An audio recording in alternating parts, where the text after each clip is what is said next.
top of everything, too. Good evening, everyone. I call to order the meeting of the San Francisco Elections Commission.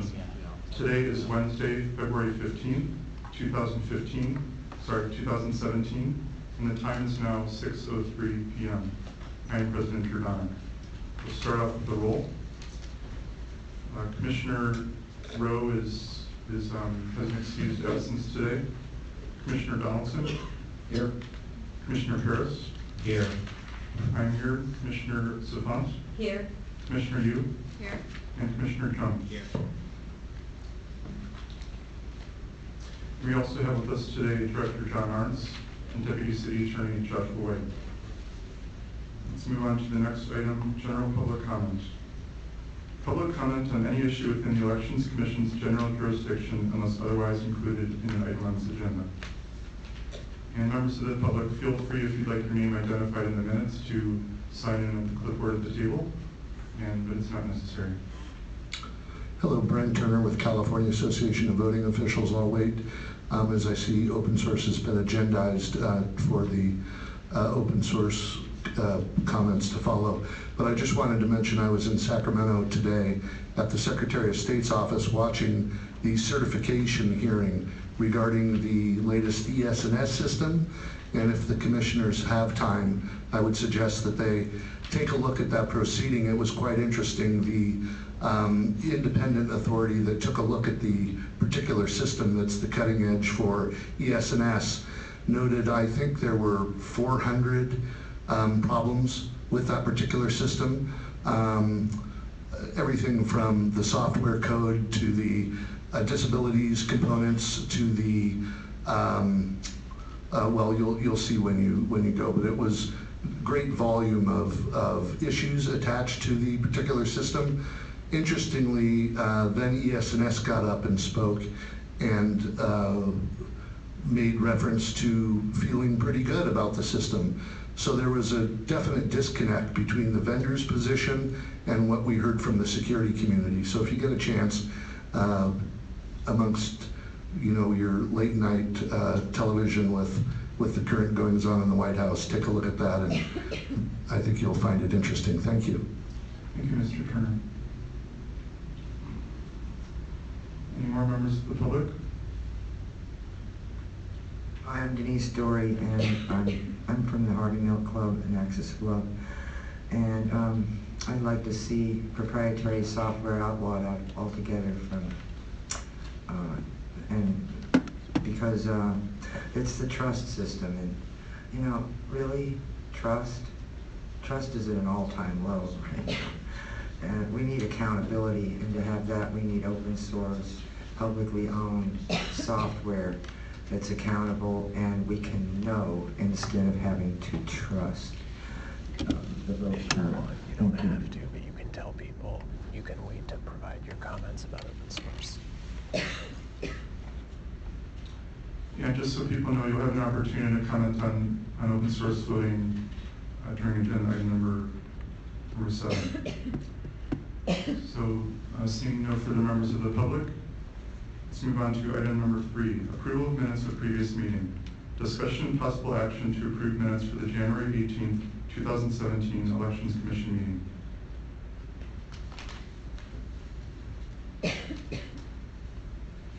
I move to approve the minutes for the January 18th, 2017 Elections Commission meeting. Mike is dead. I second that motion. Is your microphone on, Commissioner Trump? It's dead. So that doesn't work. Let me see if I can figure that out. Oh, try it now. All right. So for the record, I move to approve the minutes for the January 18th, 2017 Elections Commission meeting. I second that motion. Okay, any commissioner discussion? Seeing none, public comment? Seeing none, let's take a vote. Commissioner Donaldson? Yes. Commissioner Harris? Yes. I vote yes. Commissioner Savant? Yes. Commissioner Yu? Yes. Commissioner Chung? Yes. So the vote passes unanimously. Let's move on to item number 4, Commissioners' reports. So let me begin with this one, just a few administrative items. For starters, I appointed Commissioner Donaldson as chair of the Budget and Oversight of Public Elections Committee, also known as BOPEC, and he replaced me as chair.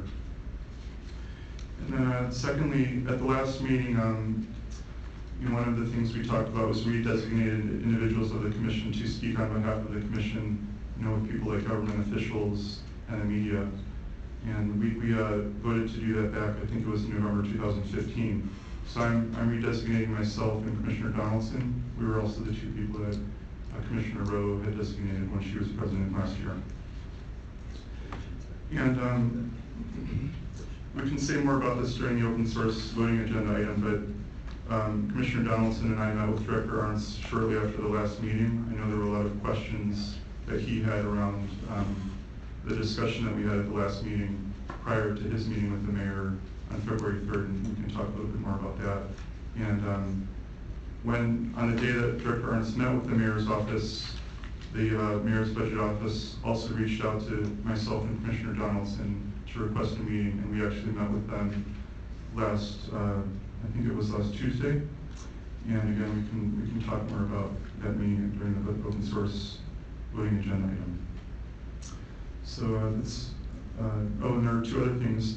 I was invited to speak at an event called Reboot Democracy a few weeks ago, and there were probably 120 people in the civic tech community talking about how to revitalize democracy. So I spoke for about 5 minutes on the open source voting system project, and I passed around a clipboard, and I got about 50 more supporters of open source voting, and there was just a lot of interest in this topic.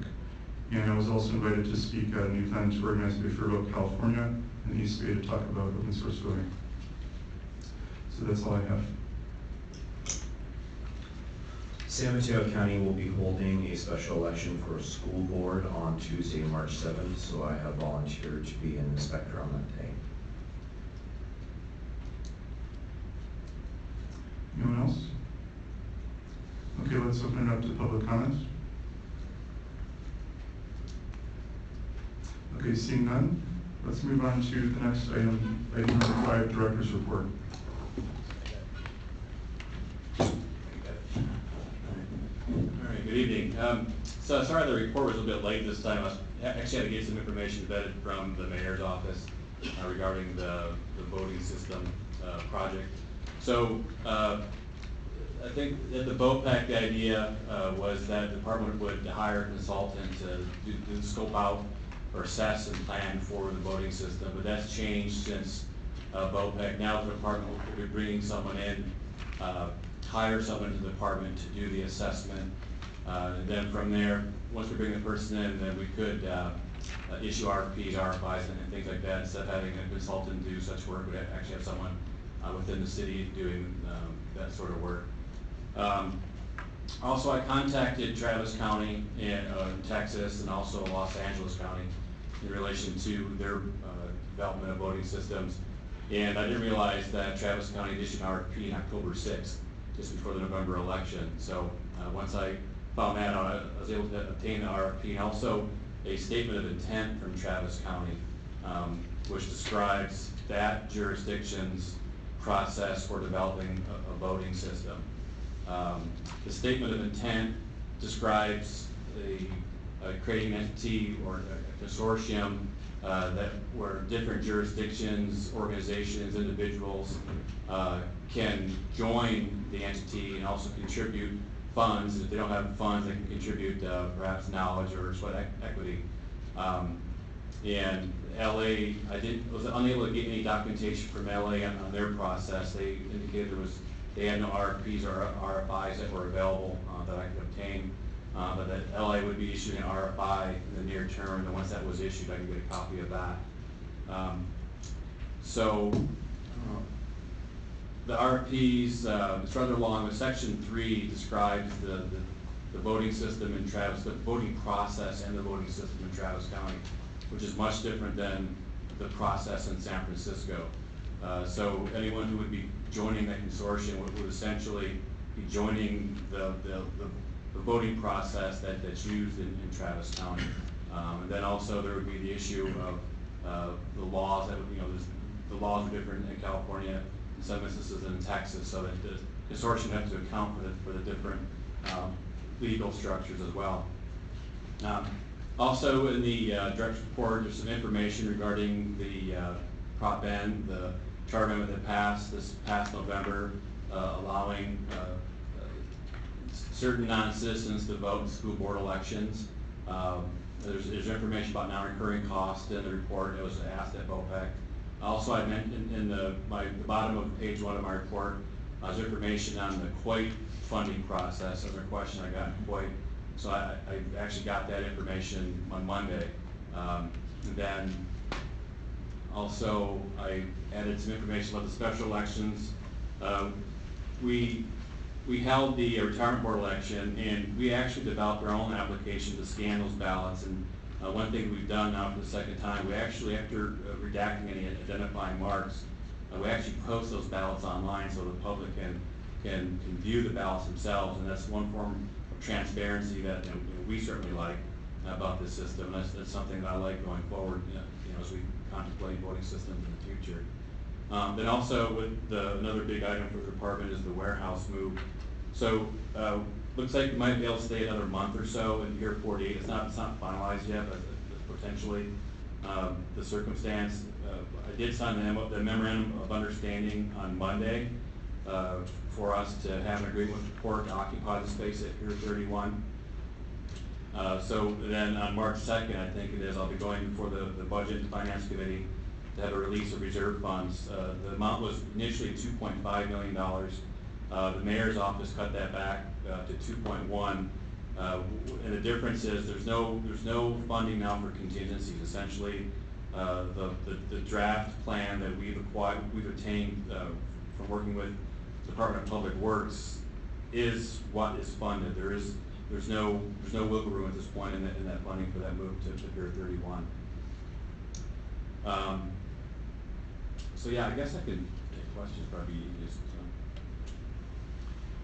Okay, and also just for the purposes of discussion, I thought what we could do, since we do have an agenda item on open source voting, I was thinking for this item we could just kind of focus our questions on the report itself, and then when it comes to what the commission would like to do going forward, we can do that during agenda item number 7. Director Arns, thank you for preparing this detailed report on activities as they relate to open source software. Appreciate it. We can also discuss this when we discuss item 7, but A sub 1 describes a meeting organized by the mayor's office on February 3rd. I don't really see a description of what was discussed at that meeting. Is that the same? Is this description in A sub 6, mayor's request? Right. Mayor's office requested that. Is that what that is? That's the ultimate result of that meeting would be A6, correct? Okay.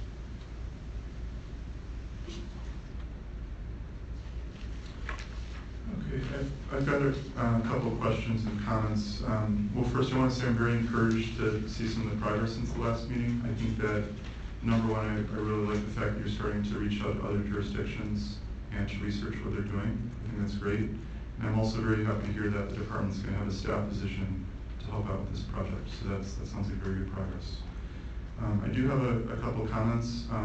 We did have a big discussion at the last meeting about what the purpose of the planning phase would be.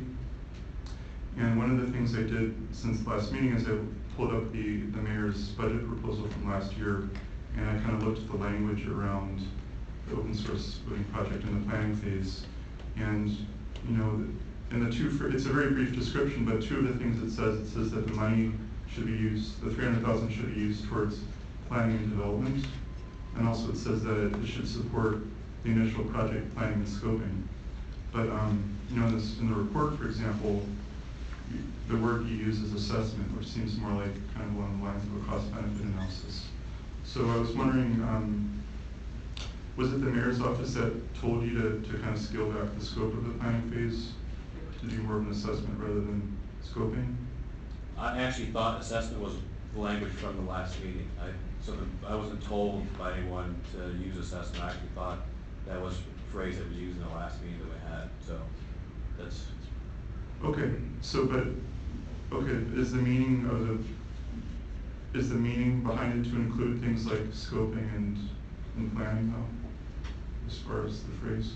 I mean, right now, the idea is to get a sense of what the city has to do to develop a voting system, the cost and the timelines. Then that's the initial need, I guess, in this report, but then also to get a sense of the next steps, certainly. Okay, great. And then, so the other thing that sort of comes out of this decision to have a staff position is that my understanding is that that money to fund the staff position would come out of the 300,000. Is that correct? Correct. And then, does that mean, will there still be an RFP to kind of get some support from outside as well, or no? Is that? Probably. I mean, right now, the first step is to identify what needs to happen as far as hiring a person, get the classification set up, get a job description. We have to go through that process though. But certainly the one person that's coming in the department, I don't think will be enough to accomplish all that needs to be done in the report. So that's why I think I said that. So this person would assist in developing and issuing RFIs, RFPs related to the system. And then I know you haven't pinned down the classification for the position yet, but do you have a sense of the range of how much it would cost out of the 300,000? No, I don't. I would assume, I don't know, but I would assume $100,000 or so would be coming out of the 300.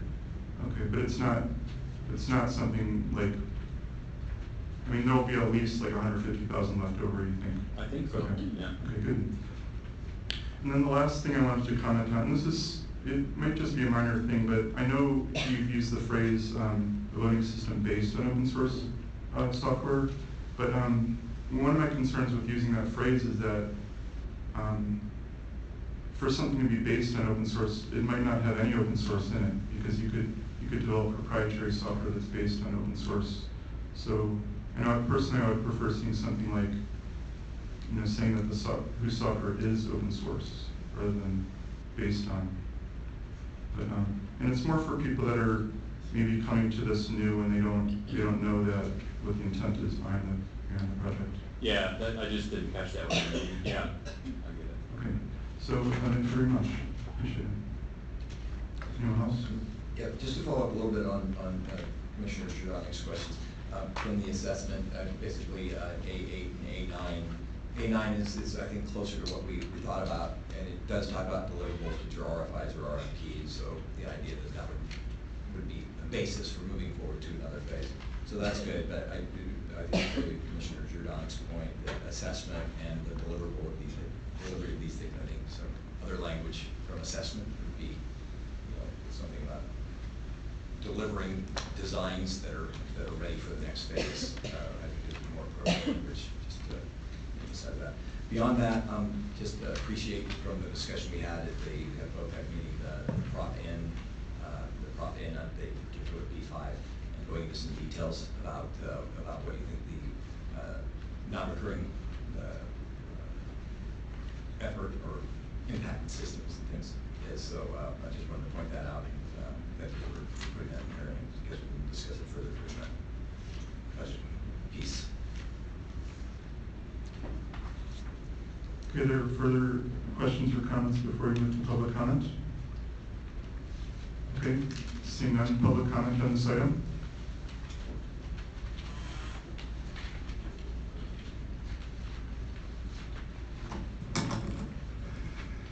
Thank you, Commissioners. My name is David Carey. I'd like to, just as a matter of process, first thank whoever's involved in getting this report in the online packet posted so people could look at it before the meeting. I also had concerns about what's described here as the scope of what will be done between now and January.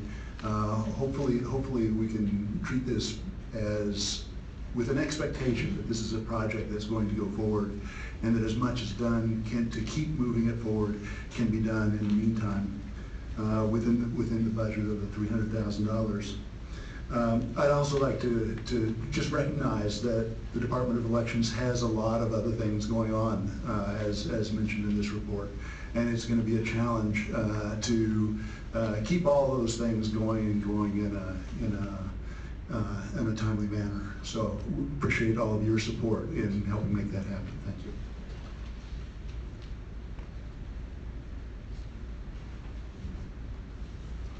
Hello, Commissioners. Brent Turner again with CAVO. Just wanted to mention regarding Director Arndt's remarks about the consortium model. The California Association of Voting Officials was the first consortium model in the country to advocate for the pooling of resources of counties so that we didn't have to be completely reliant upon either federal or state funding. So that's the concept of CAVO, is to act as a advocate for the pooling of resources. I know that there is a tendency to forget the history here of open source voting, but I want to make sure that we're all clear that in 2000, a fellow by the name of Alan Deckert started this work and designed what's called the Deckert Design open source general public license paper ballot voting system, and that was first demonstrated in 2004 and then again in 2008. And Mr. Deckert has been here making himself available to this commission. We are intimately familiar with the Travis County model under Dana DeBovier, as well as the Los Angeles model under Dean Logan. So if you want any information, both those projects were spawned basically from the work of Mr. Deckert. And of course, New Hampshire now has moved forward with a proper general public license open source system via Dr. Juan Gilbert, who happens to be a CAVO board member. He may be resigning from that to move forward with some other projects. But the idea is the experts, if we look at the history, are right here available to you. So when we talk about Travis County, we note that Microsoft is a partner there, so that's a red flag for us, especially when it comes to general public license open source. And Los Angeles County has yet to declare their project, whether or not it will really be open source, and whether or not, if it is open source, in their opinion, or in others' opinion, whether or not it will be general public license. So that is the key that we have to keep coming back to. There are many, many different ways to move a project like this forward. I believe that the experts are here to do it correctly. The entire burden doesn't have to be on the Department of Elections unless they want it to be. Dr. Gilbert, I know, is available. Brian Fox, who was there at the inception of open source software, is available. We're looking forward to being helpful. However, it's apparent that there may be some attempts by people to move the project in a direction away from a pure open source general public license project, and we want to make sure that it retains its integrity. Thank you. Okay, thank you.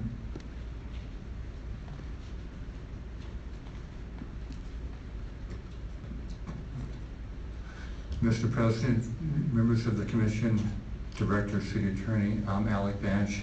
I'll try to separate my comments between the Director's report and the open space system that's coming up under item 7. Regarding the Director's report, I'd really like to stand with the comments by Commissioner Jordanek, the President, about what the system is going to be, not an assessment, but a way to lay the groundwork to go forward with the open source system for the city.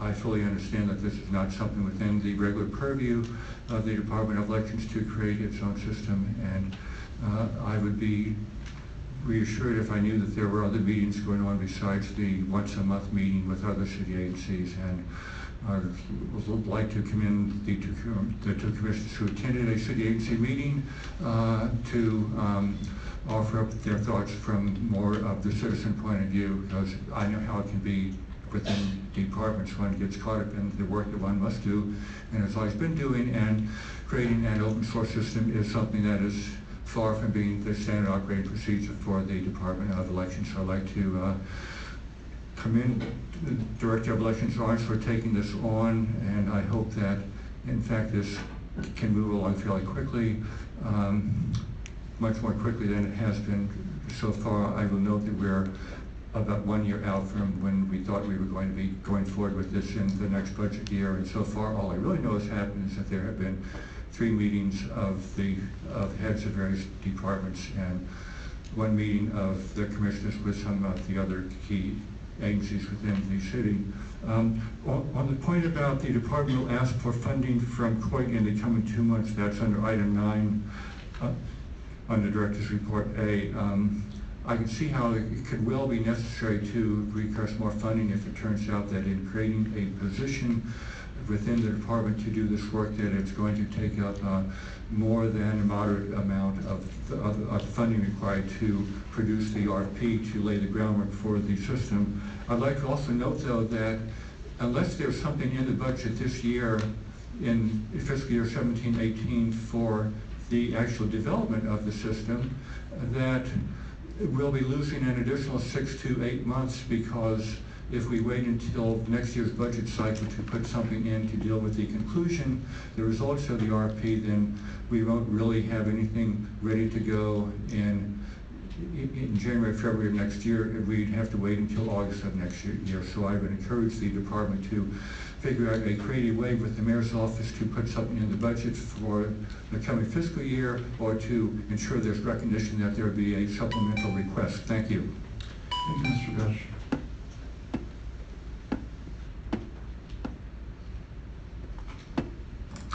Good evening. My name's Jim Soper with the Voting Rights Task Force. We were in Sacramento today lobbying for support for these projects and trying to get funding for it, assistive funding.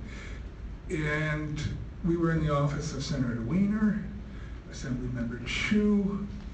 We have been in Assemblymember King's office too. We don't think we will get legislation passed, but there is a budget process that is separate from legislation.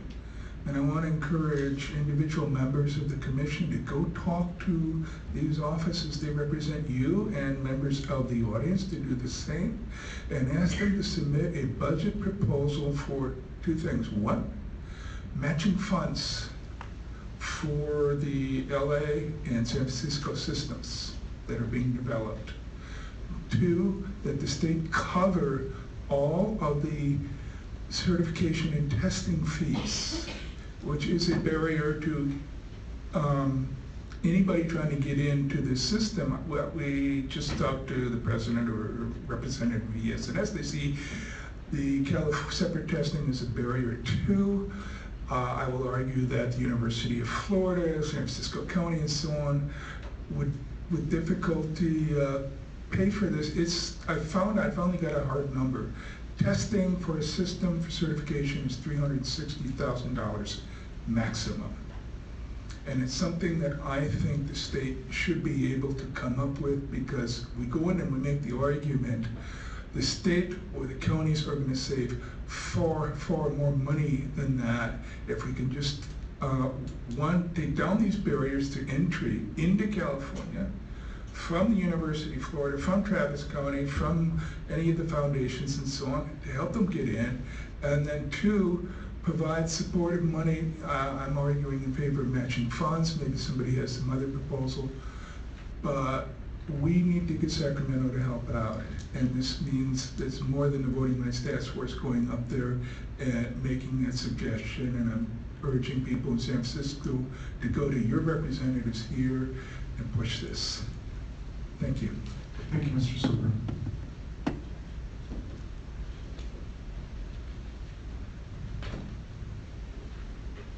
Hi, my name is Alex Rattray. I'm an independent software engineer. New to this, so sorry if I'm not supposed to ask questions, but I noticed there was a meeting on February 3rd with Coit and others, and I was wondering if there were minutes for that, from that meeting available publicly, and if so, where I can access them. Okay, we'll ask that question. Sorry? We'll ask that question momentarily. But okay, thanks so much. okay, seeing no further.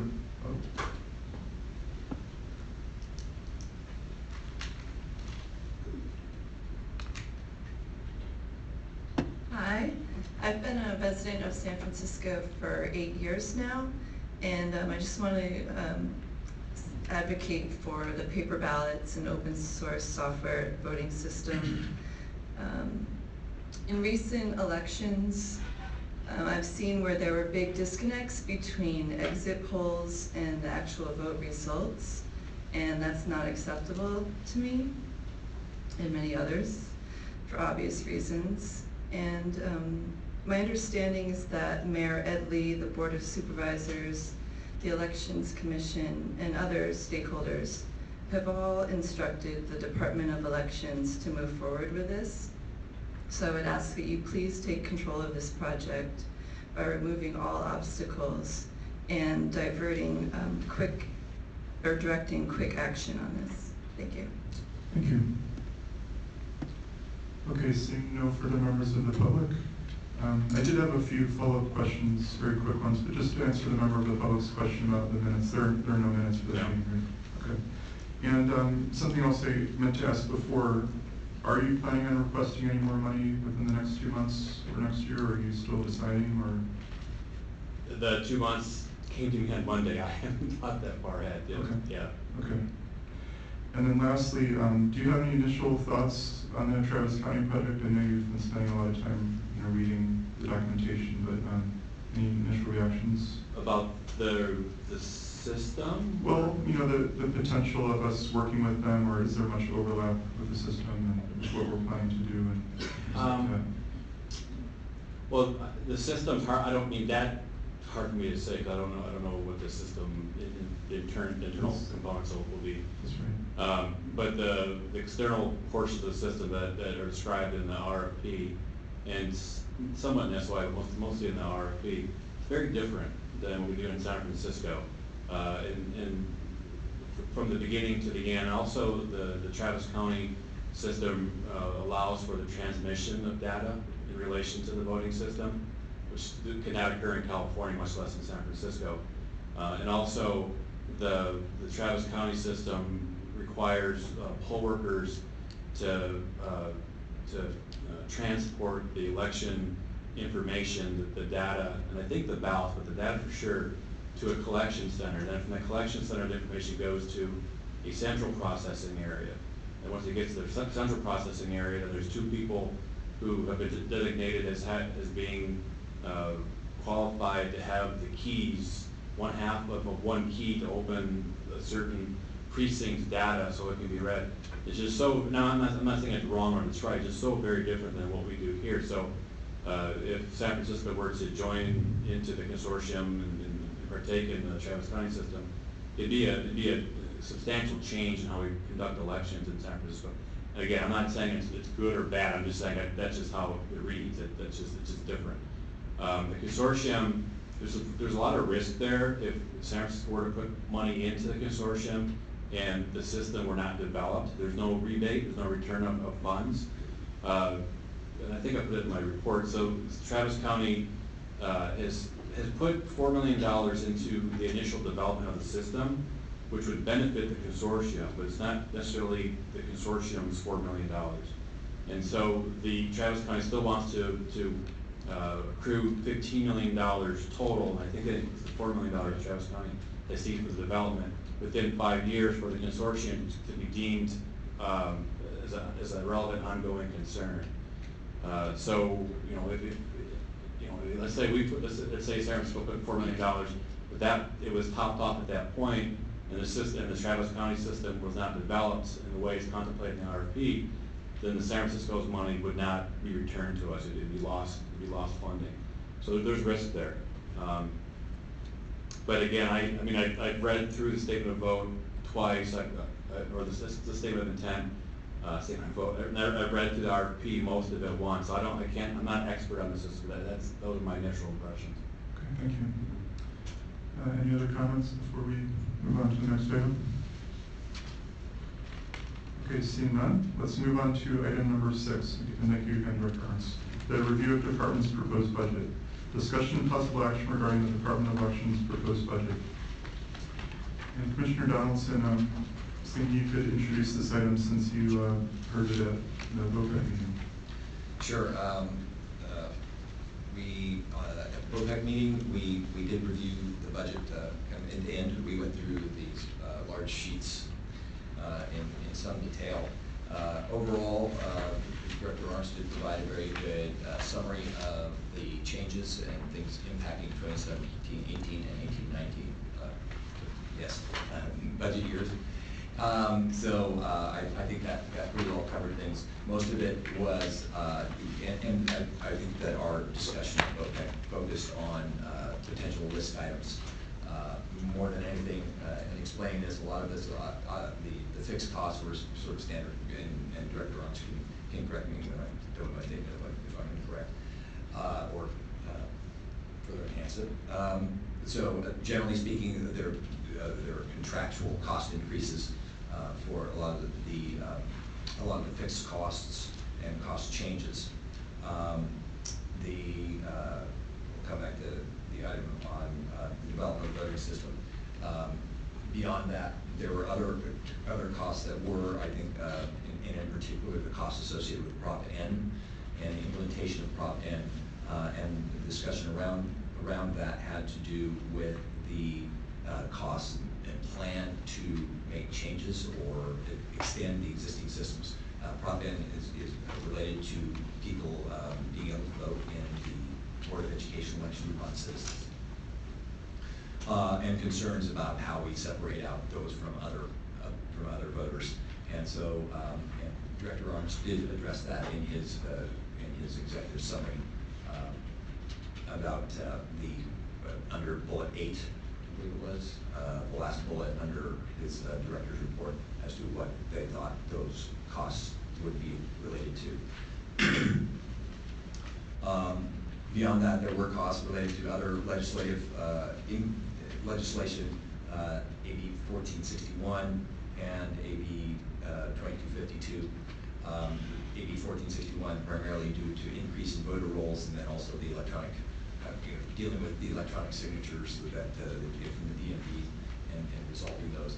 And AB 2252 having to do with the ability for accessible voting remotely, with details in the report here. Back on the item for open source voting, the discussion was around $300,000 in this next year, and then beyond that, the out years and having funding for that. Looking at what we have before us today, I see nothing's been modified, but the concern there was was requesting any funding beyond the next this current fiscal year, so that we have something at least in escrow, if you will. I'm not sure how that kind of accrual might happen, but looking at assuring that we had budget for going beyond this initial phase in those out years, and what that process was, which Director Arns addressed with his bullet item number 8. I'm still a little bit concerned. We'd like to hear more about that from Director Arns, because it's a possibility of asking point and then reassessing in the following year, but it seems like it would be prudent to ask for some budget set aside already in that second year, since this is a 2-year budget, and then revisit it once we get improved information through this first phase of the project. So did the committee make a recommendation? Excuse me, yes. And the committee's recommendation was that there was a resolution that was unanimously voted to recommend approval of the budget pending addressing those 2 issues. What the details were of Prop N and whether the $160,000 that's anticipated for the implementation of Prop N was sufficient, and then looking at the funding process for the beyond the $300,000 for the out years for the open source voting. Okay, thank you. And Director Arns, are there any comments you'd like to make about the budget before we open it up to questions from commissioners? Well stated. And there has been no changes since the BOPEC meeting, so what you're seeing is static from your previous review. And also, I don't think I said during BOPEC, so this is a 2-year budget, but the budget essentially opens up again the second year, so it's not a permanent set of numbers going forward. So even though it's forecasting for 2 years, once we get past the current fiscal year and the second one, go through the process again. So if money needs to be added to the budget, it can be. So this is not foreclosing additional monies being added for the system. I see. Yeah, that was the question for MOPEC, is what is that funding? How does that funding in the second year and the out years? So that does address it. Thank you. For Coit, so the question at MOPEC was about Coit, but this budget, so it's the same thing for Coit though too. Regarding the 2 months, it's hard to ask for some reserve funds. You have to have something that, like a product, like I said at the last meeting, I think there has to be a product, a thing that you can point to and say, here's the specs, here's the shape, here's what it's going to cost, or here's what we need to keep this thing going, or to bring it in. So right now, there's not a thing that we can ask for a specific amount of money from Coit to set aside or to consider. So it'd have to be probably in the next fiscal, after July 1st, really, to get that conversation going again. Would there be any possibility, using the basis of something like a Travis County and what their funding profile is, something like that, to say, look, we should have some sort of set aside? I mean, I don't know, because it's a process separate from most everything that I do. I mean, we can ask, but again, it would have to be a component, some piece of the next system that for sure is going to have a certain amount of cost attached to it. But there has to be a good statement of why, even though we don't know for sure why that funding should be set aside or included in their budget within the next 2 months. Does that make sense? You have to have a rationale. You're talking about just for the next fiscal. I was thinking for 18-19 even. Oh, 18-19, well, I'm less worried about that. I mean, the idea of trying to get something in Coit and approved by this 2-month deadline, that will be challenging. So we don't have a thing. There's not something we can point to and say, here's what it is. This is why we need this money. But as we go into the next fiscal year, I don't think that's going to be a challenge. Okay. Thank you. Okay, I have just a question about one thing in the budget, and something that kind of interests me is this, the AB 2252. And I was wondering if you could explain what this means, the remote accessible vote by mail system, and what would a system like that look like? Well, I don't know what it'll look like because I haven't seen it yet. I think there's 6 state vendors right now being reviewed by Secretary of State's office. Because it's a ballot marking, it's a remote ballot marking program essentially. Right now, jurisdictions can email ballots to overseas voters, military and overseas voters, to the UOCAVA program, but those voters cannot mark those ballots electronically using a program that's attached to the sending of those ballots. And also they have to mail, so we have to send the ballot to the voters and allow them to mark that ballot with the program that issues the ballot. Right now, we just send a blank ballot, and if they want to use a PDF tool to mark the ballot, they can. It's not something that we supply. It's not a part of the delivering of the ballot to those overseas voters. So now, it is similar to sending ballots to overseas voters. The laws changed to allow people with disabilities to receive a ballot which they can mark. And there has to be regulations set around that because the law states that people with disabilities can receive these ballots where they can mark and receive the marking tool with the ballot. But right now, overseas voters cannot receive the same ballot. It has to be a different ballot. So I don't know what's going to look like. I haven't seen it. But I know, but from what I understand, from the Secretary of State's office, there's like either 6 or 8 vendors that have put their programs in for review. And the counties need the laws. It's promulgated. It's live now. So we need to have these systems, but I haven't seen one yet, so I can't describe it. But, I mean, so an example might be a voter would go online, download the ballot, then maybe mark it electronically, and then use their home printer to print out the ballot and then bring it in or something. Right. Okay. Just 2 questions on that. Number 1, so if a person doesn't have a disability, they wouldn't be able to use the system. Is that correct? So the law does not contemplate people without disabilities receiving these ballots. Okay. And then secondly, how did you arrive at the $50,000 figure for that system? So again, it coincides with our sending ballots to overseas and military voters. We've been doing that in-house forever, but it's really challenging because all these different email systems and then there's firewall issues and everything. There's one vendor that's prominent in California that we've been talking to, and that's the cost they charge. We were thinking before this actually to have some help with this overseas balloting, because it takes up a lot of time and resources to maintain it.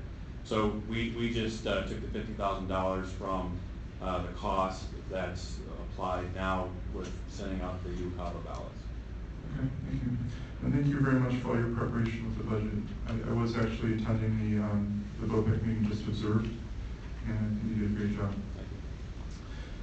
Thank you. Other commissioner comments and questions?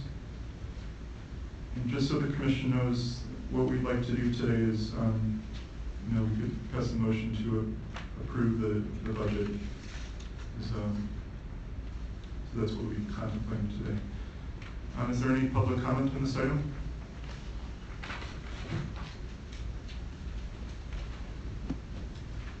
Mr. President, Commissioner, staff,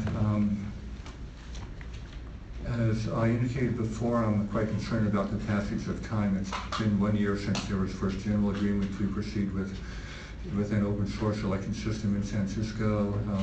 If we don't have anything in the budget subsequent to the RFP until fiscal year 2018, then it'll be another 18 months from now until anyone would be able to get started, until there would be any funding to get started, and that would probably result in an RFP or something at that point. So it's probably another 2 years from now until we'd actually get started on actually doing anything about a system. So my only worry about the 2018 fiscal year is the passage of time. Apart from that, it would be fine if we could freeze the time and not be concerned about the state of election systems in our country. There would be no worry whatsoever, but there is worry about that, and I do understand that one can't really put something in the budget for this year without having an amount specified and what the work product should be and all of the details that go into making a budget. But perhaps because it's a 2-year budget, there could be something put in for fiscal year 18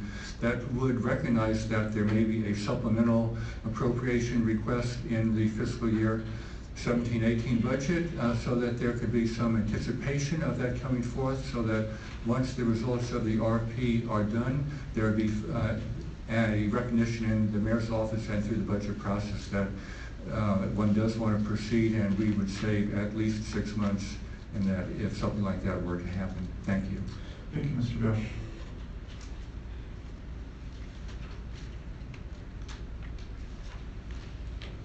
Yes, again, commissioners, I hate to keep playing whack-a-mole with this issue, so my apologies for that, but unfortunately it's necessary.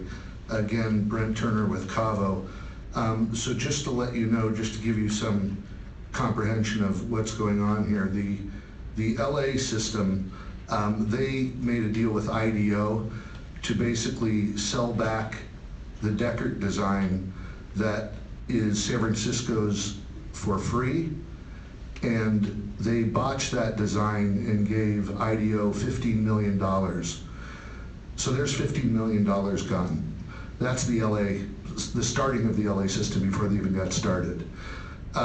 Travis County is somewhere around 25 million, and it's not going to be open source. If it is, it's not going to be GPL. The LA system will probably not be GPL open source when it's finalized, if it ever is, and it's what you would call a boondoggle. So unfortunately, you're back in that position where you're going to have to lead on this. I don't think there's going to be someone to come and provide the path. I think it's going to again be Dr. Juan Gilbert, who has a functional system in New Hampshire, or Brian Fox, who can build you a system. I think he estimated that system for a complete build out at somewhere around $5 million. Whereas OSET and these wise guys that are coming in with nuanced open source licensing, OSET, OSDV, whatever their name is this week, is up around 18 million. So we just have to be very careful here, because the wolves are in the hen house, and they will take this project, delay it, delay it, delay it, and then tank it the first time there is an obstacle to overcome. That is the method. And we've seen this all before. That's why we don't have proper voting systems in the United States. And I think some people think that's why we have a president that might not have been elected. We've got vulnerable systems here. It's a national security crisis. We need to resolve it. Please move forward. Thank you. Thank you.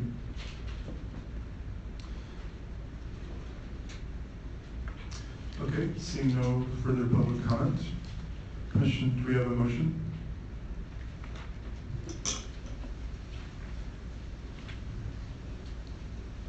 Yes, I'd like to make a motion that we approve the budget with requesting to Director Arntz that funding be put in.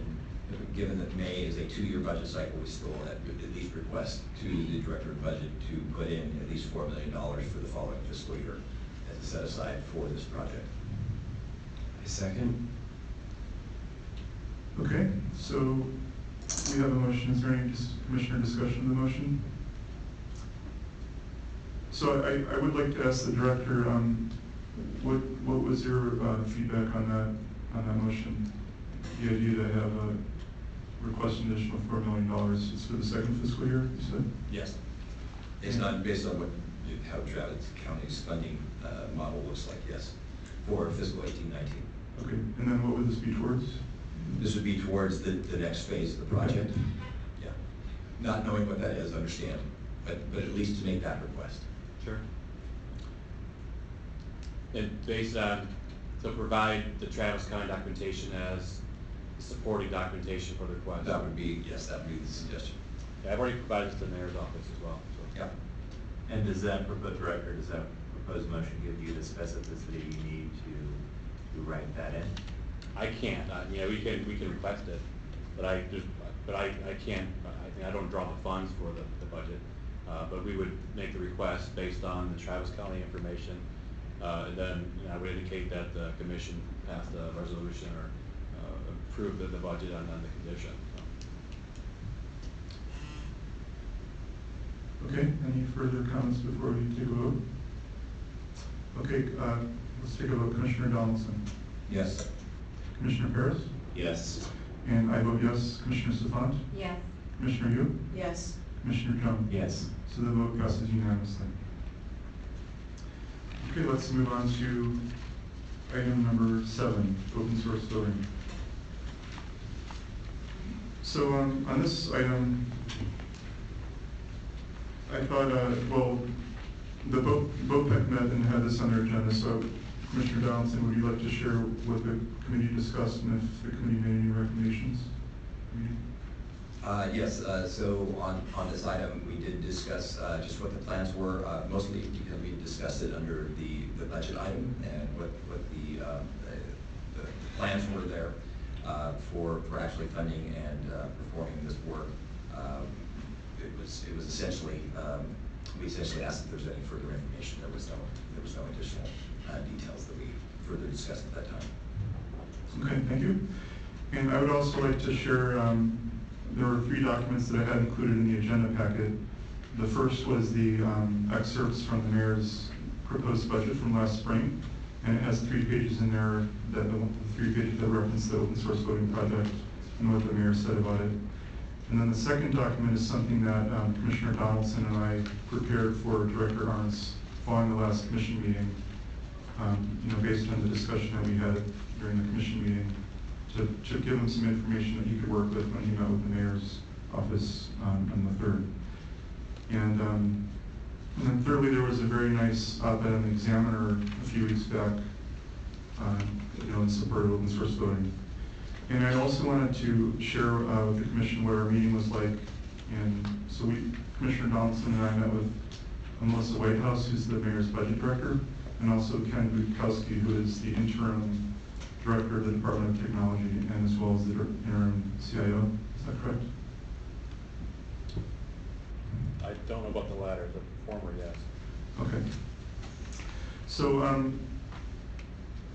And Commissioner Donaldson, you can kind of jump in if I miss anything or mischaracterize anything, but some of the kind of the base level, the key things that came across during that meeting is, number one, the budget office and the mayor's office, they really care. They want to make sure the department has some voting system for each election. They don't want to put the department in a position where, you know, they're without a system during an election. So that's of course a very high priority.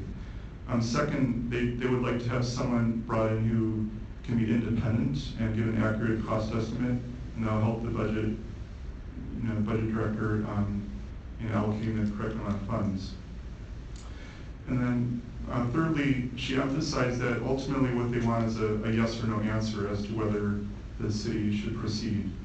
And you know, of course, this includes, you know, if it's yes, they want to know things like costs, plans. They also emphasize that they would also like to see options for how the city can proceed moving forward. And then beyond that, you know, they want the project to be successful if it proceeds. So, and one thing that Commissioner Donaldson and I impressed upon them is that in our mind, it's not so much a binary yes or no. It's not like either we're going to do it and put all this money up front in the first year. I think there is sort of a continuum where, you know, personally, I think it'd be wise for the city to proceed incrementally, like maybe, you know, start out by investing smaller amounts of money, and then based on the success of the project, you can kind of do course corrects and you know, make better decisions over time, and it kind of mitigates risk. So that's something that we impressed upon them. And of course, we also impressed that we should be developing all of these options during this planning phase. And we want to have the best options, things that mitigate risk, and you know, and bring on someone who's talented. So, Commissioner Donaldson, is there anything on this? I think the only thing to add, and I think you alluded to it, but just to emphasize that the biggest concern of the budget office and the mayor's office was that we don't end up with an election where we don't have a system to run. And so the discussion was around, as Commissioner Jordanek alluded to, mentioned that the suggestion is that this isn't all or nothing, and there's time to plan, and that Director Arntz is also thinking appropriately about contingencies in those years. So I think with that, they had some comfort that it was worthwhile proceeding, and that it wasn't just a yes/no binary kind of decision that had to be made today. So I think that changed their thinking appropriately, so that they understand we have ramp time, and that this is not only a worthy investment, but it's also policy. It's not just it's not strictly an operational investment. Yeah, we also did discuss the idea of having a staff position, and I think one of their concerns was that if you're only bringing in an outside resource, you know, they could be working sort of in a vacuum, and you want to have someone in the department who is managing that contact. And of course, I think Director Arntz would be working with them too. And then just one more thing on the issue of making sure the department is not without a voting system. They want to make sure the department has enough lead time if it needs to procure an interim system. And this is an idea that Director Arntz has said in the past. I think that's very valid. And just the last thing to add would be in asking for an 18-19 fiscal year, the $4 million, that kind of a set aside seems like it's appropriate, given that in these out years something has to be procured. And they will be in touch with us you know, going forward as they learn more. So, any discussion? I have to say I'm a little surprised to hear that conversation started out with yes or no on whether we should pursue an open source voting system in light of the fact that we've been discussing this for as long as I've been on the commission, and I know well before then. Yeah, so this is something that we ran into last spring. I think originally the department went to Kuwait to request, you know, $2.3 million, so there would be $2 million towards development, and we learned very quickly back then that Kuwait was not comfortable allocating more than the planning phase until they've actually learned more about how much it's going to cost. And so I definitely agree with you. I would have liked to see more commitment from the city. But that's sort of, well, that's the position that they made known to us, and we just emphasized that that, there are also these intermediate options.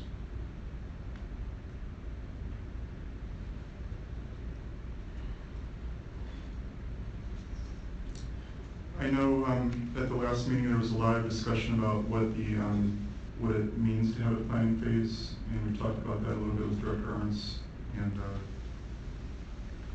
And also we can ask ourselves, are we comfortable with what the planning phase is looking like today? What are our immediate next steps? Like top 3, 1, 2, 3, these need to happen. Well, first we have to get the position identified and brought into the department. We have to bring someone into that position. Then we have to make a statement of the system that person will be assisting in relation to the planning and the development of that system. The type of license, for instance, and then things like that. So, but the main step right now, the primary step, is to get the position identified. Next, identify the person. Of course, simultaneously, I'll also be shaping the program for this person for myself too. I'm basically the one having to do this. So I'll start to set out framing the issues. And I'll be meeting with the mayor's office I guess he's the director now, the COI director, the DT acting director, the mayor's budget office, so they're aware of what's going on, so that they have buy-in. I'll be in conversation with the commission, especially Commissioners Jordanek and Donaldson. So yeah, right now it's just getting the team set, getting the game plan put together for the team, so we can hit the ground running when all set to go. When you say identify the position, can you elaborate? The classification, and then the scope of work that classification can perform. It's a city job, so you can't just bring someone in and say do this. What the job description says, something completely different. So it has to be within the realm of the job description what we're asking this person to do. Since the gears of government go slowly, and I'm sure that you just can't slap a number on this position and then move forward, I'm sure there's somebody who needs to push a button and write some paper. Is there an expected time lapse for that process to get a position identified and approved by HR, whoever happens to be, as far as moving forward? Well, I met with the Human Resources Department on Monday about this. I already had a meeting already, told them, explained the situation. DHR contacted the mayor's budget office. I'm sure they exchanged some ideas about what the classification. So I'd expect really by early next week we'll know what the classification is going to be. And then from there, I've been asking around already for people that have experience with voting systems to assist with this. I'll go to advertise if I can identify someone. We won't go through this. This will be a project, so there won't be a need to actually have someone who's taken the civil service tests, who would be the only ones eligible to apply for the position. Since the project, we can broaden the scope of potential applicants. That process will be a bit quicker as well. So I don't think this is going to take as long as it would for us. For the department to bring in a position usually takes like a year. This is going to take really a matter of weeks to do. And do you know what the duration of the project is, the position is going to be? Well, the 3 years is the default time frame. However, a project can create other projects. So there's even though, let's say we hire someone into a classification X, and we say it's to write the planning document. Just for example, in 3 years elapsed, let's say that there's another project to write the specifications for a system. That's the second project. So just because 3 years would elapse for this person in this project doesn't mean everything's going to come to an end in 3 years if things have lasted that long, because the project's coming to an end. So this person's going to be staying on through the planning phase and beyond? Ideally, yeah. There's certainly, I don't want to churn the position. So if it's a minimum of 3 years, and currently the set aside funding is $300,000, it seems that there would need to be some funding in the following, added to the following year at a minimum to fund this position, correct? Right. Yeah. You may have already answered this, but is there a begging process, for lack of a better word, going through Coit for the additional money once we are up with the 300,000? In other words, do we need to anticipate this process of getting an additional $1 million once our 300,000 is up? Do we need to say, all right, it's going to take 4 months for that process to happen, so we need to budget if we're going to, what our burn rate is? Or is it a fairly simple, straightforward process? It's a process. I mean, it's quite, again, I don't quote something that I'm outside of. I'm not a part of Coit, so I can't speak on behalf of Coit. I can't say that they can modify the process. I don't know. But when on a monthly basis, I will be meeting with the Coit director. So the Coit director is going to be aware of the situation. So if there's any assistance that's required to invoke Coit to provide more funding for the project, I mean, the right person's in the room to help with that process. And then the last question for me, at the last meeting you had said that the RFP would be issued within the next 2 to 3 months, and then with this development, the RFP is going to be pushed out further. What would be the earliest? Well, the RFP was for consultant. Yeah. So now so right now, I mean, I'm sure that the pool of people will grow who will be working on the project, but we don't need a consultant near term. Okay. You know, see what I'm saying? Because before there was no one coming into the department, a consultant, but now someone's coming into the department, so it's a different situation. I see. Okay. So this is essentially anticipating that it's going to take much less time to actually onboard somebody. This actually would accelerate the project from a consultant through an RFP process, potentially. Oh, yeah, absolutely. Oh, yeah. But during the planning phase, there's the possibility that if you bring this person on, you may want to contract out certain responsibilities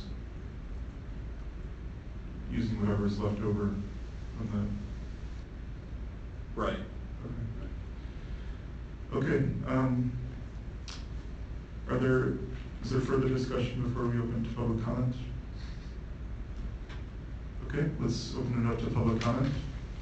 And again, if you'd like your name reflected in the minutes, please sign in on the clipboard at the table.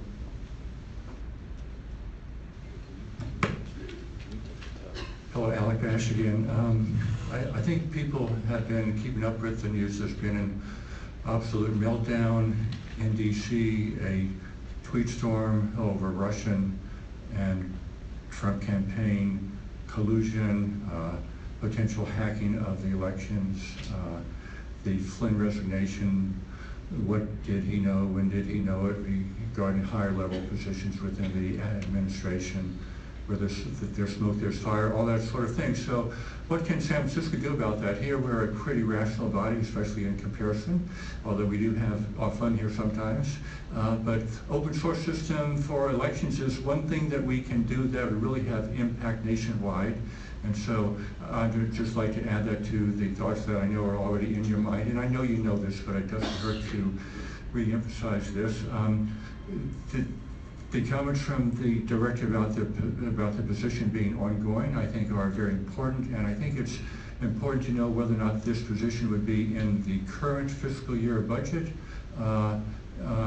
and in the next fiscal year budget. In other words, is this a position that's being added to the department's regular budget, and if so, there should be an allocation for it in fiscal year 17-18 as well as fiscal year 18-19, and I'm sure that the staff understands this, and I just want to point this out. If it is going to be an ongoing position, then there really needs to be funding to fund that ongoing position. So the one other comment I have is that I think as this goes forward, it would be very helpful to have a Citizens Advisory Committee and a Technical Advisory Committee. There are many people in the technical community within San Francisco who I think would have ideas to share, and I think some level of oversight would be helpful. I see this as being something that should be managed in a way that does not slow things down, and if there's any way that I could help in that regard, I'd be very happy to. So thank you for your time.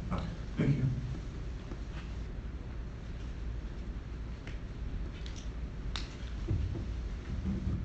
Thank you. I wanted to, Brent Turner with Cavo, associate myself with the previous speaker's comments, and also, again, mention in response to the director's comments regarding the licensing,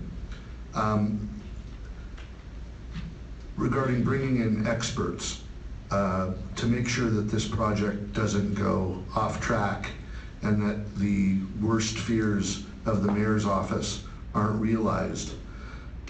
When we talk about licensing of the open source, we're talking about General Public License version 3 specifically. General Public License is a term that the commission and the commissioners should be heightenedly familiar with. This is the difference between the slippery slope that goes back down into proprietary and you realize that all your money was just wasted, or preserving the integrity of the open source project. So when the director mentions we have to talk about the licensing, that is akin to what's going on in the Microsoft partnered project in Texas and the position of the Los Angeles County boondoggle. We don't want to do that. We want to lead the country toward a proper system, and we want to listen to the pioneers of this work and not the Johnny-come-latelys that are going to be coming into the pool with their hands out for money.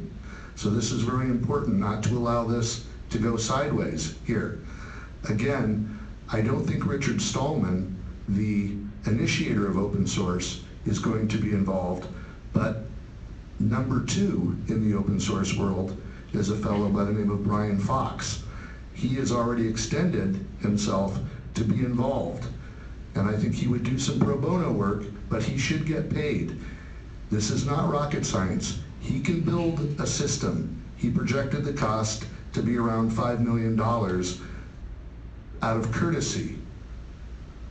The other numbers that came in were quite a bit higher. So again, I would talk to Brian Fox, or the only person other than him that's actually built an open source system that's already deployed. That's Dr. Juan Gilbert. That system's already deployed in New Hampshire. This isn't rocket science. We want to get it right, and I would just be very cautious because people are going to be coming at the commission with their hands out for money, and we want to make sure the project moves forward properly. Thank you. Thank you.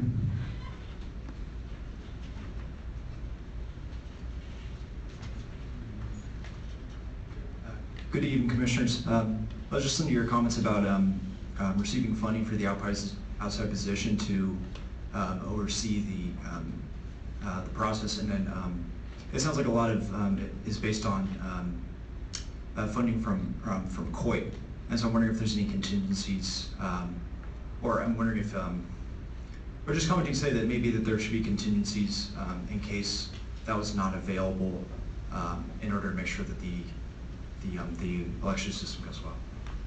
Thank you. Thank you.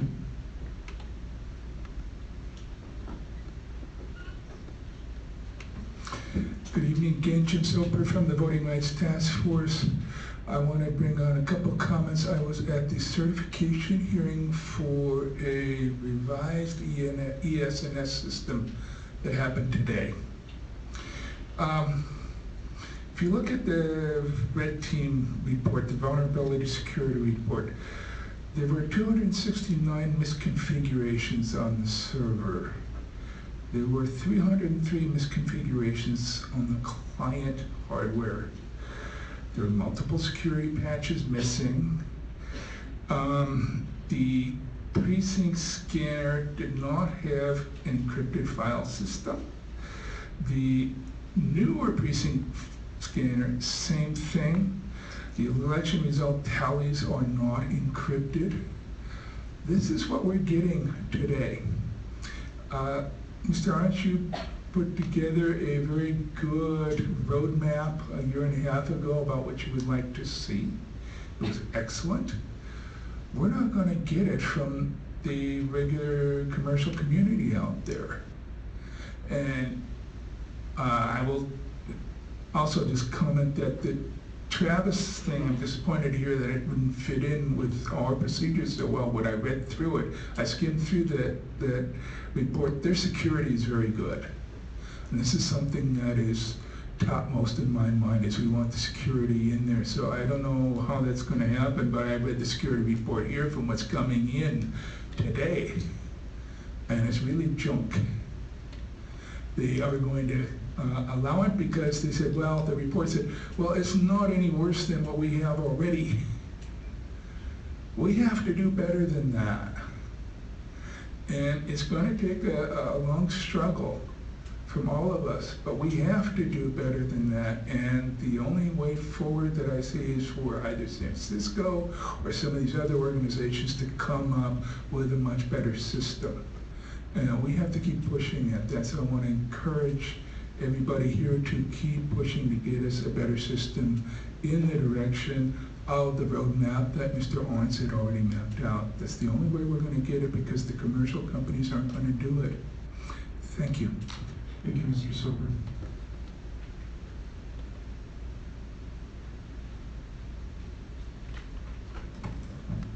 Thank you. My name is David Carey. I'd like to first start off by thanking President Jurdanek and Commissioner Donaldson for their work this last month in providing some feedback to the department and talking with other areas in San Francisco government to help outline some of the directions that this project could be going. I'd also like to suggest that going back to your resolution from late 2015, kind of one of the underlying themes of that resolution was that this is geared towards developing a relatively low-cost system. And while I much appreciate, I think it's very appropriate that Director Orns is looking at things like LA and Travis County, that those tend to be pretty high-cost projects compared to what I think can be accomplished here in San Francisco. And that resolution addressed more than just open source. It addressed some ideas about how things could be developed at lower cost, using agile development, for example, which is very well accepted in software development these days. It's not entirely clear how well San Francisco, as a government project, as a government-sponsored project, is prepared to follow that innovation in the process, and I think that's going to be maybe a challenge, particularly if you're starting off with this idea that in 6 months' time you're going to have a firm number about what the total cost is going to be, which is really kind of an old-fashioned way of doing things, and that whatever number you come up with is going to be somewhat illusory in terms of how accurate it actually is. There's when you take that approach, there's often ending up a long tail that with cost overruns and things like that. One other thing that was in the resolution that I haven't seen any action on yet, one of the other speakers mentioned it, was the idea of kind of an advisory committee to contribute additional expertise and I think that would be particularly useful during this early planning process, and I'd encourage both the commission and the director to look at that. And finally, I'd just suggest that one of the things that could be very helpful, even in this early stage, is some development and presentation of a high-level project plan that more directly answers questions like in what time frames will you be bringing people on board, either as employees or contractors and that sort of thing, and encourage the commission to look at that not as a contract or commitment, but as just a best presentation of what the thinking is at the time. Thank you. Thank you, Mr. Kerr.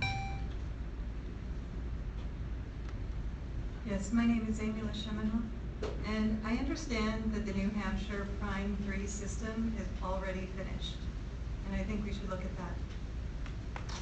Thank you, Ms. Lashemino.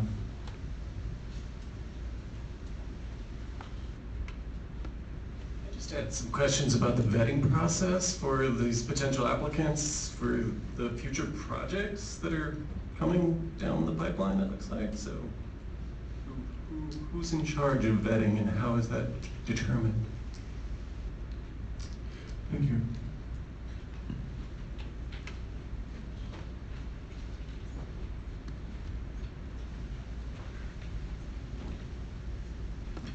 Good evening. I am an educator in San Francisco Unified School District, and I registered 60 young people to vote in the past election. And I'm here to educate myself about this issue around our elections that has come up. And so what I'm understanding is that we have an opportunity here indeed to be leaders in our country, and I would like to encourage your leadership and the power that you have on this commission to do that. Thank you. Thank you.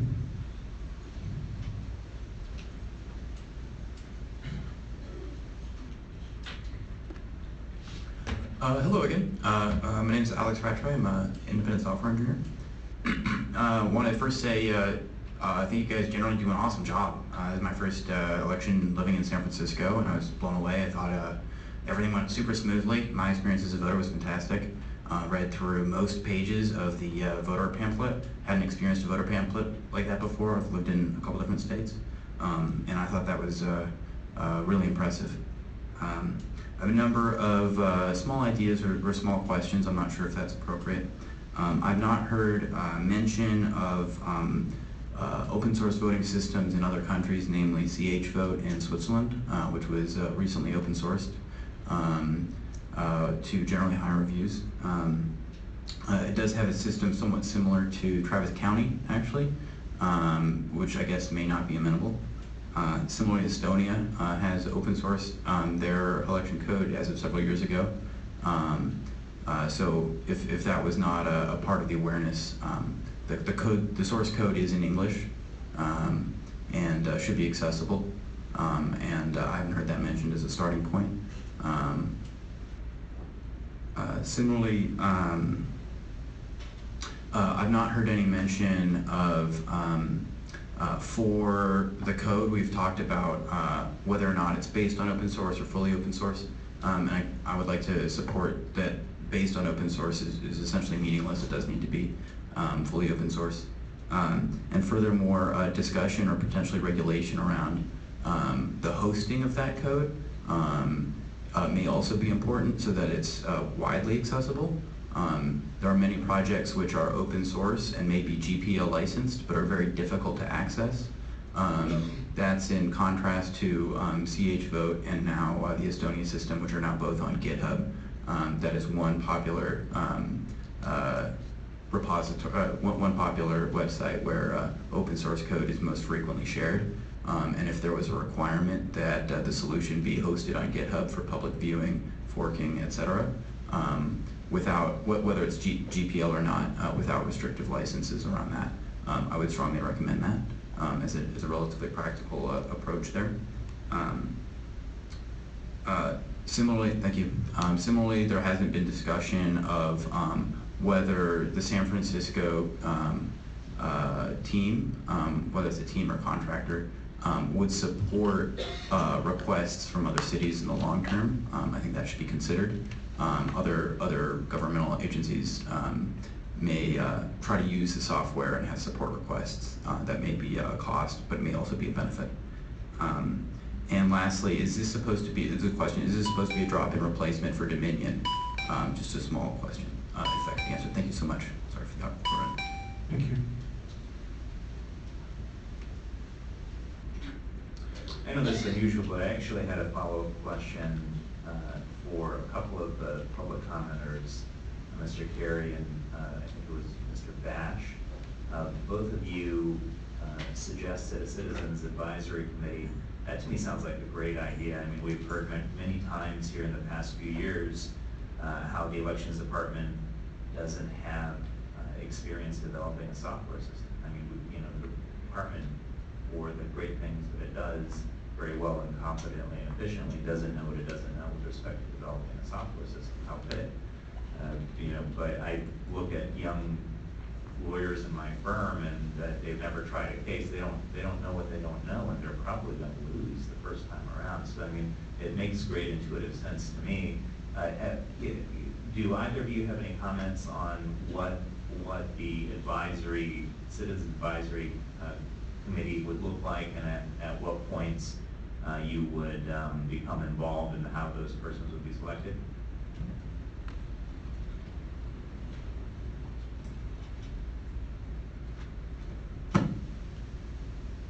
Alec Bashian.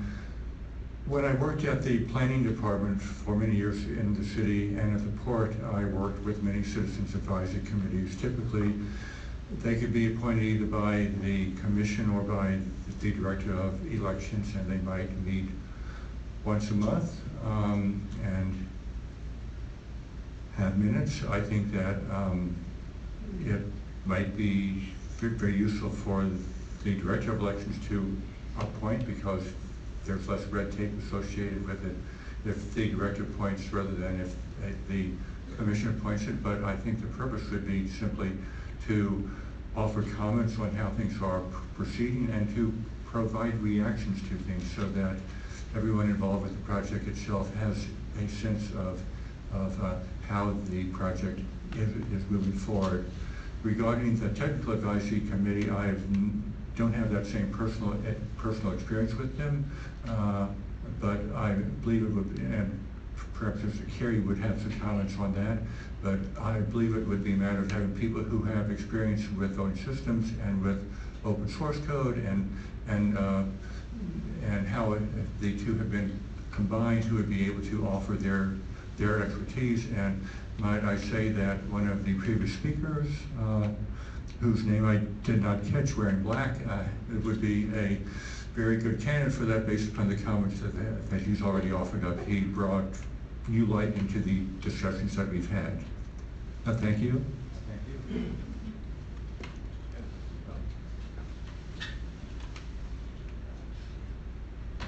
David Carey here. I don't have any very specific recommendations. I think the idea is that both in terms of the development of the software, that there are certainly people in San Francisco who have lots of experience with that types of things in other domains, who would offer some great management experience in terms of helping to shape and guide the project and offer some advice about how the project might be structured. There are also people who have, I think, offer some good advice about maybe what some of the details of the requirements should be, and that's certainly an important thing to be addressing early on if you're going to try to get any sort of scope. And actually another area where there may be some special expertise is in the area of accessibility. So those are three areas right off the top of my head that I'd suggest looking at, and that whoever is helping to drive this project, and I'd encourage Director Arntz and the Commission to look at forming some way of getting that kind of feedback early. And I can work with the Commission on what the process would be for setting that up. Typically, advisory councils are created by ordinance, and in the ordinance, it would list the number of members and what the requirements are for those members and what the purpose of the commission, or what the purpose of the council would be. Right, thank you. Yeah, and I figure there's a way to get it done since it's been done before, but what's the reaction of the other commissions? I mean, this seems like common sense to me. I actually had a few questions on that because I had the exact same questions. Do we have the authority to do so? Sounds like we do. And if so, is there any kind of special legal standing? For example, are these committees required to be subject to the Brown Act or the Sunshine Ordinance, or what are the restrictions, requirements, or do we just pass a resolution and it's informal and everybody in the room can go outside and exchange emails? Like, could you give us some guidance as to the scope of our jurisdiction on this? Yeah, I don't think that you have the authority to just create a citizens advisory committee. I said it would have to be created by ordinance, which the board of supervisors would have to pass. I can double check that for you afterwards. But typically that's how I've seen it done, and so the board would enumerate the number of members, the purpose, the qualifications for the members, et cetera. Right, I think what Deputy City Attorney is saying is that he can figure out how to get it done, but I guess the question I'm posing is, do we want to? Yeah, I wanted to get your reaction to it. Well, I certainly very much support the idea of having a citizen advisory committee. Actually, in this document that is a part of the packet, one of the things we mentioned is having a citizen advisory body as part of this, the RFP that was mentioned last time. In fact, we suggested having both a technical and a non-technical group that met monthly. But certainly something I support. The one question I had though is, I'm not sure if it needs to be so formal, but I did have a question for Director Arntz. Like, you already do have certain groups that you meet with the community, right? I think like the Poll Worker Information Network, maybe, or Yeah. disability. Correct. community. Yeah, there's a Voter Information Network for outreach, there's a poll worker network for poll workers. We have the Voter Accessibility Committee, and we have the Language Assistance Committee. They meet quarterly though. We don't meet on a monthly or bi-weekly basis. Are those like open to the public or? Uh-huh. Yeah. So that could be another, it sounds like a more informal. Is there a way to expand those committees, to make them meet more often, expand their scope to do open source? Because if that's something that the director or the commission can do with a little, snap of the fingers, that's probably a lot more preferable than going to beg the board to go pass an ordinance and we have no idea how long that's going to take. Is that something that we're able to do? Well, the purpose of those committees aren't necessarily to develop voting systems. It's actually like the Poll Worker Network talks about poll worker issues. Accessibility is about the existing process and having access to that. So, and the folks who join those meetings aren't necessarily thinking about developing voting systems. So it'd have to be something separate, I think. Then let me rephrase my question. Can we create, maybe we're getting mixed up in the semantics, or correct me if I'm wrong, rather than creating a citizens advisory committee, if that's just the sound, can we create a committee on par with those that is specifically dedicated to open source voting? No. Right. Yeah, I mean, the department, I mean, there's nothing, that would prevent a group of people from sort of, getting together and then having those people, meet with the director if he was willing. But I think that if you want, if you're talking about a technical advisory panel, like people who have experience with like voting systems and software development, I assume that you want it to be kind of a more discrete group rather than just sort of a group of people who get together whenever they feel like it and meet with the director whenever she feels like meeting with them. But again, I can, if you'd like, I'm happy to kind of put together, some options for you. Yes, could you do the homework? And then back to your point, I think that we kind of escaped away from it, and I apologize if I got away from that, of whether we think this is a good idea. The exact form of how it takes in the legalities, I think, would be great if you could just tell us during the next meeting. But I'm very much in favor, because Commissioner Zhang, you actually hit on my largest fear, not knowing what you not know. It's a recurring nightmare, believe it or not. You don't know what you don't know, and I really, really do agree that this would be a good idea. This gentleman, or Mr. Bash, did you want to say something quickly, or?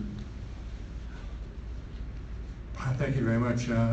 I currently serve as co-chair of the Port's Northeast Waterfront Advisory Group that is appointed by the Port Director. The Port has got 4 other advisory groups, all of which are appointed by the Port Director, which have not gone through any formal city process. There has not been any ordinance. That is just an example of a way in which it can occur in a more informal fashion. There is a regular membership, there's a regular mailing list in which people are informed of those meetings and attendance is taken, but there is not a required quorum, and members of the public are invited to attend and informed of the agenda in advance. But again, this is all informally done at the department level rather than at the commission level, and that's why I suggested that perhaps it be appointed by the director to have less red tape involved. Thank you. Thank you. You want to say anything more about this topic? No, although, would appreciate hearing the options for the creation of a citizens advisory committee or advisory committee or advisory group by the next meeting, and I'll reserve this for later, but I'd like this place on the agenda for the next meeting. Sounds good. And Director Ernst, I did have a question that's a follow-up to something that was touched on by a commenter and previous. You had mentioned that the position is going to be for more than 1 year, and my question is the second and third year also going to be taken out of the 300,000? No, I wouldn't, I mean, right now. Don't focus on that? Yeah. Okay. Thanks. Okay, any further comments before moving on? Great, let's move on to agenda item number 8, agenda items for future meetings.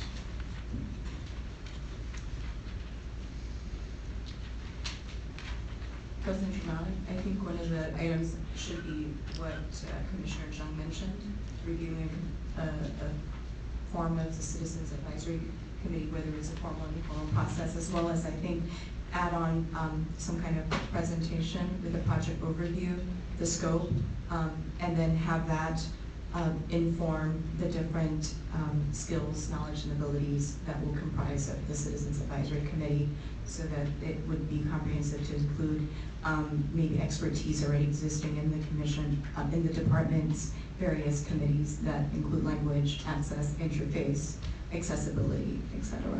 Thank you. Great, sounds good.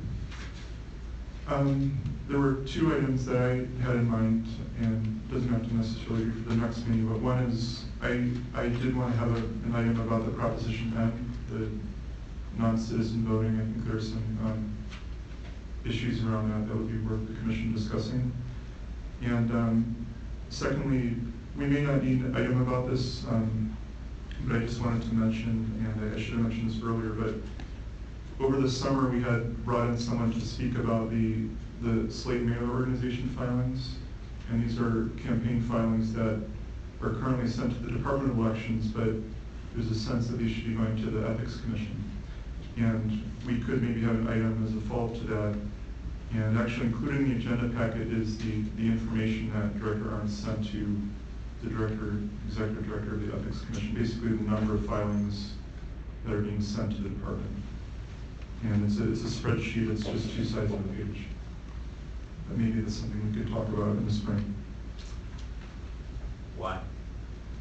Well, because we made a motion about it over the summer, basically directing the department director to work with the Executive Director of the Ethics Commission. I think it'd be worth following up on that to see what the outcome of that was. Is the Ethics Commission going to be taking this responsibility on?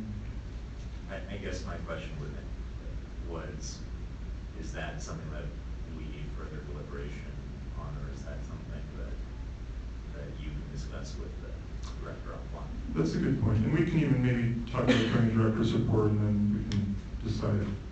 And so that's a good point. Anything else?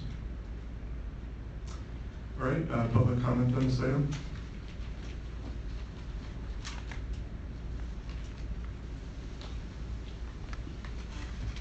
Yes, Brent Turner with Cabo, I think also, and I think that perhaps Commissioner Wu, I didn't really hear correctly, but perhaps we could have a particular agenda item regarding Dr. Gilbert's vote by mail process. That is the one out of the group of, I think there's 8 vendors with such work occurring. But Dr. Gilbert's is the only one that's open source.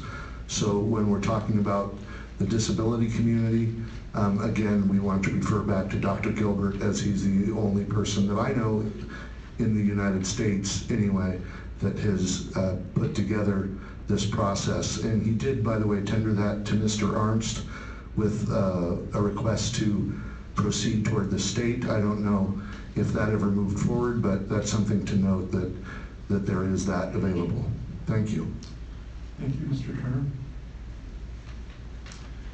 Okay, seeing no further commenters, so what we're going to do now is, before moving into our last agenda item, we're going to take a 5-minute break, and then we'll restart. I do want to thank the candidates for their patience, if you're in the room. So let's take a 5-minute break right now, and then let's return and we'll begin agenda item number 9.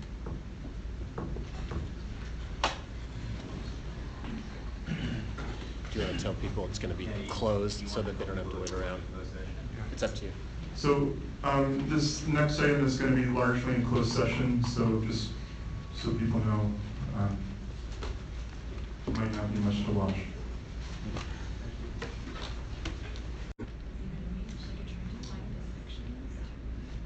Okay, let's get started.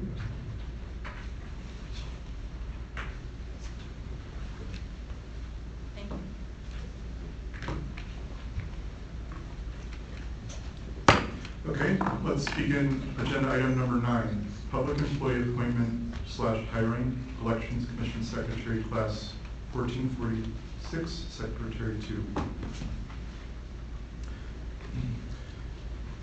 Okay, so of course, this is an agenda item in which we're going to be interviewing candidates for commission secretary. And before we go into closed session, is there any commissioner discussion that we'd like to have? In open session. Right, in open session. Okay, we also need to call a public comment. Anyone would like to speak? Okay, seeing no public comment, and Deputy City Attorney, we need to take a vote to move into closed session. Okay, do we have a motion to move into closed session? I move that we move into closed session. Second. Okay, Commissioner discussion on the motion? Seeing none. Commissioner Donaldson? Yes. Commissioner Harris? Yes. I vote yes. Commissioner Stefan? Yes. Commissioner Yu? Yes. Commissioner Chung? Yes. The vote passes unanimously. Okay, so we will move into closed session. We're going to ask all members of the public to leave the room. And if the candidates could wait in the hallway, we will call you in when we'd like to interview you. Thank you.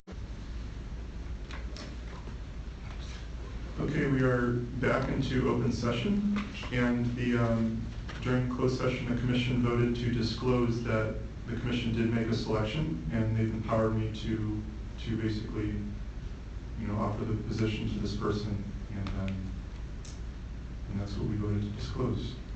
So that concludes the meeting. The time is now 8:56 p.m., and the meeting is adjourned. Have a wonderful evening.